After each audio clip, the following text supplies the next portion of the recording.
All right, so we're here with Stetson Lewis, our U.S. Coast Guard certified captain. Sir. That is our on-water trainer for all of our new members and for members that would like a little bit of help with just anything. So first of all, by the way, before we get started, let's talk a little bit about you. So you became a Coast Guard certified captain 8 years ago, you said? Yes, sir. 7, actually. So Yep, coming up on 8. Yep, coming up on 8. And how many hours in the water do you think you have? Oh, gosh. Thousands by now. It's amazing. Partly underwater, too, right? I also dive, so. Oh, that's cool. Scuba certified? Yes, sir. Yep. Fantastic. And then also one of your jobs on Lake Norman, you work for Towboat?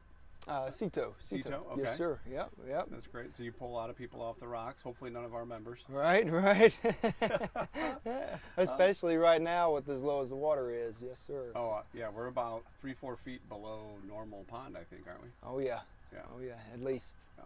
So what kind of things do you find new Carefree members are most concerned about? What kind of things do you teach them about? Mostly docking. Yeah. I think docking is normally the trickiest part with boating. So we do a lot of docking practice, a lot of maneuvering and whatnot. Yeah. But really try to focus, in the fairways where it's tight and sometimes a little uncomfortable and whatnot. So really try to get that practice in and help you become comfortable and safe on the water. And we do have our dock assistants that will always greet you when you pull up, but it's nice for some people like myself. I always wanted to be able to do it on my own.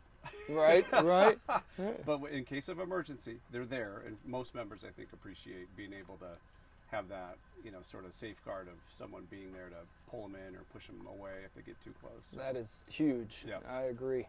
So what are you going to walk us through today? Well, first we're going to safely exit the dock, so we'll back out into the fairway, and I'll kind of explain as I'm going, and then we'll do the same thing coming back into the dock. So I love it. Cool. Let's do it. Let's do it. All right, so before I start, I always want to make sure I have my safety. All right. Love it. All right, my kill switch is on. Kill switch is on, just in case, you never know. But before I do anything, I'm going to take a peek back out into the fairway, make sure it's clear. It's a tight area, so don't want to pass any boats back here. I'm just going to go nice and slow, just bump it into reverse. I can see my outboard engine is straight, so it's going to keep pulling me nice and straight out of the slip, just little bumps in reverse like this. Just enough momentum to get me out, all right?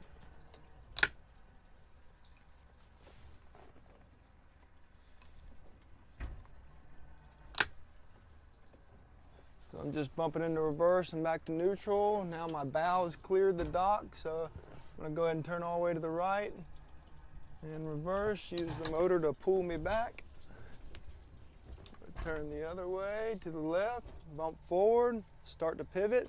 This is a very tight area, so it's pretty hard to do. You have to steer quickly.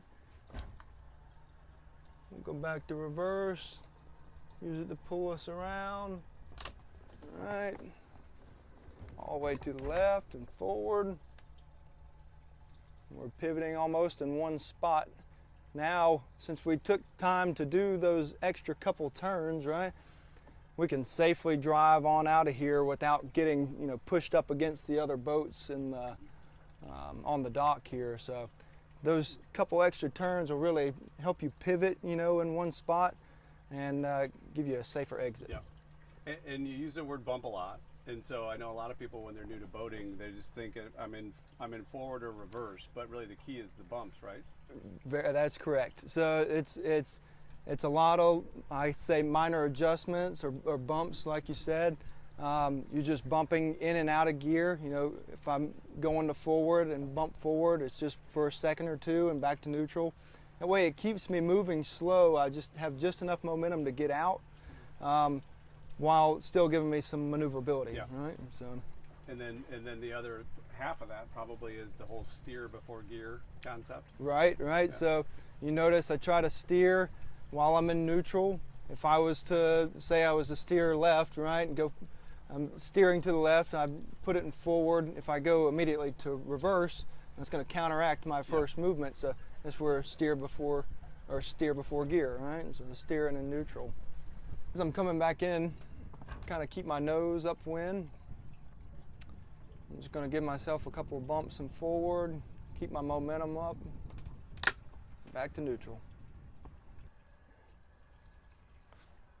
All right, so as I come in, kind of reading the water, I'm reading the flags up top, see which direction the wind's blowing in.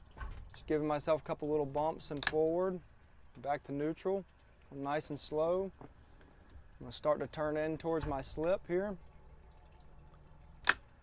Forward, back to neutral. Just little bumps. Kind of let the boat travel. Have a little bit of steerage in neutral as long as we have some momentum. Use reverse to slow my momentum. As we get a little closer, got the boat turned all the way to the right. Use reverse just to kind of pull my bow around a little bit. Kind of pivot in one spot. I'm going to turn back to the left, bump forward. Go nice and slow, just little adjustments, right? Back to the right, bump reverse. Line ourselves up with the dock here. And we're just going to go in nice and slow. Just little bumps. Forward, back to neutral. Straighten my wheel. Now we're getting halfway into the slip. Once we get a little closer, just check my angles here. I'll start to use reverse to slow my momentum so I don't hit the front of the slip. Just little bumps. Kind of checking the angle of the boat, all right? Try to keep myself as straight as possible. And we're in. It was beautiful. Thank you.